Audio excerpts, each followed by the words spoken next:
Bonjour à tous, chers curieux, chères curieuses. Je vous retrouve aujourd'hui pour un tout nouvel épisode dans lequel je vais m'essayer à un art tout nouveau pour moi, qui peut-être va éveiller certaines envies chez vous d'essayer également. Mais tout de suite, générique.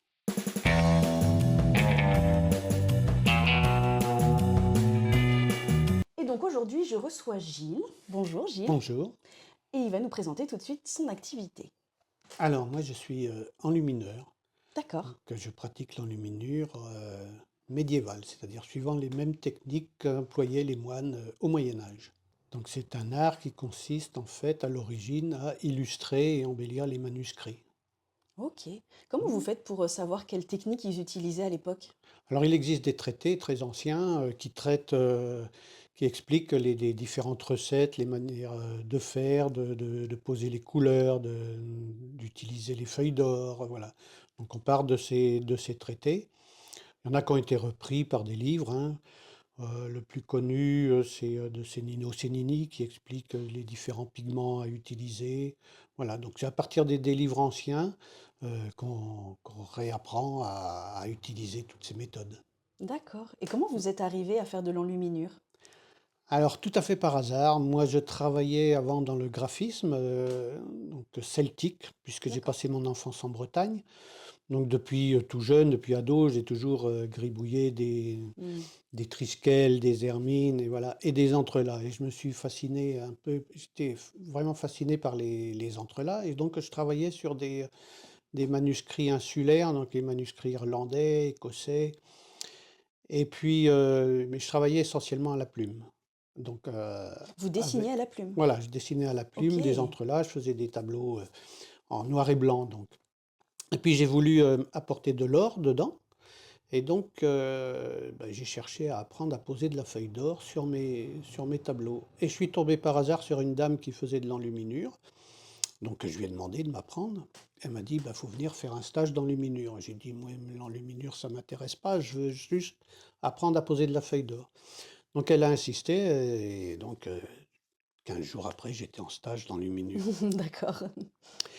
et puis je suis tombé dedans. Je suis tombé dedans, parce que, eh ben, cette dame, donc Anne-Marie, s'appelait Anne-Marie, travaillait à partir des mêmes manuscrits que moi. C'est-à-dire que c'était un peu spécialisé aussi sur l'enluminure celtique, donc sur les manuscrits insulaires. Mais où moi j'avais seulement un attrait sur le graphisme, la composition des entrelacs. Elle m'apportait le savoir-faire, c'est-à-dire, comment c'était vraiment réalisé, avec quels outils, quelles couleurs ils utilisaient et tout. Et elle commençait aussi à apprendre à fabriquer ses couleurs et là, j'ai trouvé ça fascinant de pouvoir, refabriquer ses couleurs, ses produits et de pouvoir travailler avec des produits qu'on fabriquait soi-même. Donc, voilà, je suis parti après dans d'autres traités de couleurs et puis voilà, pour apprendre à fabriquer mes pigments et voilà et puis je suis tombé dedans et c'est devenu mon moyen d'expression, privilégié. D'accord, donc Mmh. ça fait depuis très longtemps du coup? Ça fait maintenant un peu plus de 25 ans, oui, que je pratique l'enluminure, oui, en D'accord, exclusivité pratiquement, oui, OK. ouais. Et donc avant Mmh ça, c'était le graphisme? et avant, oui, oui, je faisais plutôt du graphisme à la plume, mais je suis passé par plusieurs étapes. J'ai fait du pastel, j'ai fait de Mmh. l'aquarelle, enfin peu d'aquarelle, plutôt de l'acrylique. Donc, voilà, ouais, j'ai fait plusieurs techniques, voilà. Mais l'enluminure est resté mon moyen d'expression privilégié jusqu'à aujourd'hui. D'accord, c'est ce que vous préférez faire? Ouais, ouais, ouais. Ouais, ouais, parce D'accord. qu'il y a cet aspect technique, particulière, quoi, et de travailler avec les produits qu'on fabrique soi-même, c'est autre chose que d'ouvrir un tube de peinture, quoi. D'accord et ben justement, quels matériaux on va utiliser pour faire les pigments et les couleurs? Alors pour les pigments, alors ce sont des pigments, ce qu'on appelle la palette historique, c'est donc, des pigments d'origine naturelle, qui peuvent être d'origine animale, végétale ou minérale. D'accord. Alors les pigments minéraux, moi j'en fais très peu parce que c'est heu, assez particulier. Les pierres coûtent cher, donc bon, j'en ai fait quelques-uns au début et puis bon, maintenant je fais plus trop les minéraux. Je fais tout ce qui est végétal, oui, la garance, qu'est-ce que je fais de l'iris, voilà, on peut travailler avec diverses plantes pour faire des Mmh. pour faire des pigments. Donc après c'est toute une popote chimique, hein, avec, de la lin, de la poudre, de la lessive de cendre qu'on fait bouillir. Voilà, donc ça a un aspect aussi chimie, un peu professeur, Maboul, c'est assez rigolo. Et puis, en animal, je fais de la cochenille. Alors, voilà, donc il y a des magasins spécialisés. Alors en France, on trouve assez peu de fournisseurs de matières premières. Donc moi, je me fournis essentiellement, en Allemagne, où on peut acheter, voilà, des racines, on peut acheter des cochenilles, on peut acheter divers produits qui nous permettent, les matières Mmh. premières, quoi, pardon. Oui, Voilà. d'accord. Et après, ben, voilà, on se met dans le garage et on fait bouillir et voilà et après on va au résultat. Le petit Ça marche pas alchimiste dans toujours. son Voilà, garage. ouais, ouais, Mmh. ouais, ouais, et j'avais un copain, un ami peintre, Jean-Yves Calmejane, on se faisait des après-midi comme ça, popote et on essayait plein de recettes, c'était assez sympathique. D'accord. Voilà. Et du coup, quelle est la différence entre la peinture et l'enluminure? Parce que du coup, c'est pour embellir, on va dire. À l'époque, ils le faisaient, comme vous disiez, pour illustrer des Mmh. manuscrits. Et du coup, c'est quoi la différence entre les deux? Alors ça tient essentiellement dans la technique. L'enluminure au départ, c'est l'histoire de l'enluminure, c'est du 6e au 15e, 16e siècle, et ça disparaît avec l'imprimerie et la gravure. Au départ, c'est seulement, une trace dans les écrits, c'est-à-dire que, à l'époque, au 6e, les moyens d'écriture étaient différents, c'est-à-dire donc il y avait besoin de points de repère et ils ont commencé à faire une lettre d'une couleur différente qui servait de point de repère dans un chapitre, voilà, pour retrouver facilement ce qu'on cherchait. Et puis cette lettre, elle s'est embellie, elle a grandi et puis après ils ont commencé à faire des décors, voilà, donc ça illustrait les textes parce qu'à l'époque, beaucoup de gens ne savaient pas lire. Donc le moyen de transmettre, c'était Mmh. aussi, l'image par les vitraux parce que les vitraux, les tableaux, alors les tableaux peu encore au départ. Et puis, donc dans les manuscrits, pareil, ils ont commencé à faire des miniatures qui illustraient, les textes. Et puis, donc au départ, c'était essentiellement l'apanage des monastères, hein. C'était, 80 de la production des manuscrits étaient des livres à l'usage de la religion, donc des bibles, des psautiers, des antiphonaires, et cetera. Et puis à partir du XIIe siècle surtout, on a commencé à avoir des ateliers laïques, c'est-à-dire qu'il y a des seigneurs qui ont commencé à collectionner le livre en tant qu'objet de valeur, c'est-à-dire de pouvoir montrer sa richesse. Donc là, les enluminures se sont beaucoup plus parées, d'or, chose qui avant le XIIe reste assez quand même, rare à part pour les manuscrits des rois ou des choses comme ça. Non, c'est assez rare. À partir du 12e, on commence à en voir un peu plus souvent avec des nouvelles techniques aussi, qui permettent de faire, briller davantage et tout. Et donc ces ateliers-là, sortent des monastères et on a des ateliers laïques et une grosse production, de livres, comme les plus connus, les Heures du duc de Berry, par exemple, qui sont les plus connus. Voilà, donc comparé à la peinture, c'est différent. La peinture, ce sont des tableaux qui sont destinés à être exposés, qui voilà. L'enluminure, elle reste liée au manuscrit, D'accord, au livre, ouais. OK. À quoi est destinée l'enluminure? C'est-à-dire que, bah, à l'époque, on comprend bien que c'était pour les manuscrits avec cette dimension Ouais. de pouvoir illustrer des textes qui n'étaient pas forcément lus quand les gens ne savaient pas lire. Mais aujourd'hui, comment on se sert de l'enluminure? Alors moi, je fais essentiellement sous forme de tableaux, hein, des tableaux à exposer. Donc, soit des reproductions, des inspirations de manuscrits, ça dépend un peu de ce que veulent les gens. Plutôt axé sur, le celtique, mais aussi des illustrations de documents. Donc, ça peut être, des illustrations de poèmes.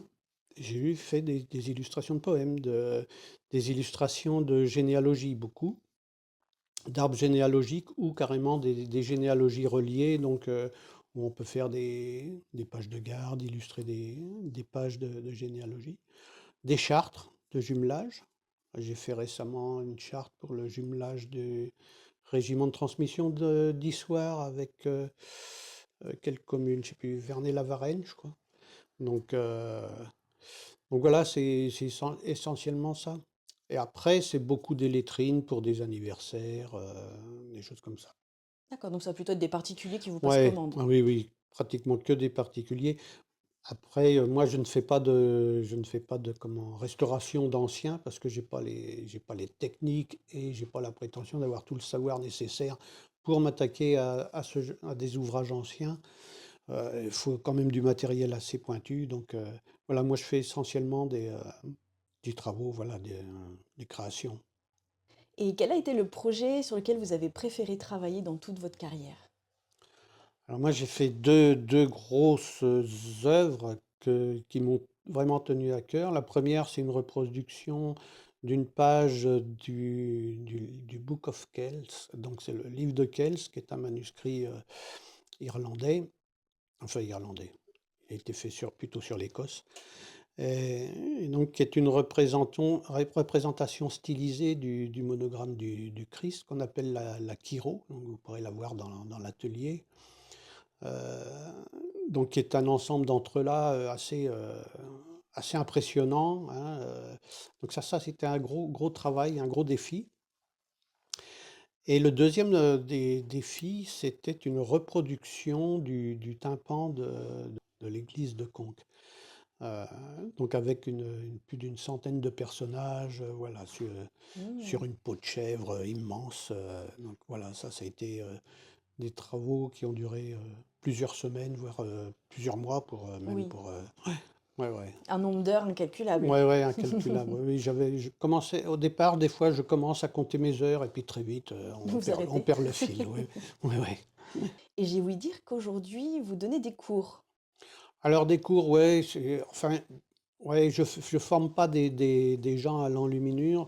Je leur transmets un peu ce que je sais, donc ce sont des gens qui viennent se faire plaisir avant tout. Et voilà, c'est, des gens qui viennent plus ou moins régulièrement. J'ai des gens qui viennent, quand même depuis plusieurs années, où ils viennent, se faire une petite, œuvre et voilà, pour travailler vraiment à l'ancienne. Parce qu'on trouve beaucoup de choses sur internet, autour de l'enluminure et tout ça et moi j'essaye de m'appliquer à travailler comme on faisait autrefois, quoi. De pas travailler avec, de la gouache ou de l'aquarelle. L'enluminure, c'est pas seulement faire une lettre décorée, voilà, donc c'est aussi l'enluminure, la technique. Mmh. Donc c'est l'utilisation de pigments avec des liants spécifiques, sur parchemin. On travaille sur parchemin. Donc moi, j'ai même poussé à fabriquer mes parchemins Ah pour être oui. au plus proche de ce qui se faisait. Parce que là aussi, les parchemins industriels qu'on voit maintenant, bon, bah, ça correspond à une éthique d'aujourd'hui, c'est-à-dire aujourd'hui, ce qu'on veut, c'est le beau. Au Moyen Âge, c'est l'utile. C'est que donc le tannage, du parchemin d'autrefois et ben, il se contente de l'aspect réel de la peau et parfois la peau, elle est tachée, des fois elle est trouée et ben, on s'en sert quand même, quoi. Alors qu'aujourd'hui, les parchemins industriels, ils sont bien lisses, bien propres, bien blancs. Alors bon, ça convient aux gens qui font de la calligraphie parce qu'il faut que ce soit clair, qu'on puisse écrire dessus, mais bon, j'ai préféré moi, fabriquer mes parchemins D'accord. et voilà donc voilà, faut les gens qui viennent en stage, c'est pour travailler comme ça quoi, c'est pas et et pouvoir toucher du doigt ce qu'on faisait autrefois. D'accord. Mmh. Et comment on fabrique du coup cet or qu'on vient remettre après, c'est de la feuille d'or, c'est un Alors or ouais, liquide? Comment ça moi se travaille? alors il y a essentiellement de la feuille d'or. La feuille d'or, dont il existe encore un fabricant de feuilles d'or en France qui est Dauvet. Donc, alors, moi je l'applique suivant deux techniques. Il y a 2 techniques. Il y a une technique très ancienne qui consiste à poser de la feuille d'or, de façon à plat, qui est souvent utilisée pour faire des fonds. Donc c'est sur une base de gomme, ammoniac. Donc c'est, de la gomme ammoniac, c'est une résine qui est diluée avec, de l'eau et du vinaigre, qui permet de faire adhérer la feuille d'or. Mmh, d'accord. Oui, c'est comme ça, c'est ce qu'on voit en fait. Ils appliquent ça, ils posent la feuille et ensuite Voilà, ils passent un pinceau pour enlever l'excédent. voilà, on OK. enlève l'excédent. Alors avec l'excédent, heu je récupère bien sûr les déchets de feuilles d'or parce que vous avez tous vu des gens travailler à la feuille d'or, ça vole partout, Oui. donc on a effectivement des déchets. Ces déchets, évidemment, on ne les jette pas. Je les récupère et on fait ce qu'on appelle de l'or coquille. Donc ça consiste à rebroyer l'or, les déchets de feuilles d'or avec, du gros sel et du miel.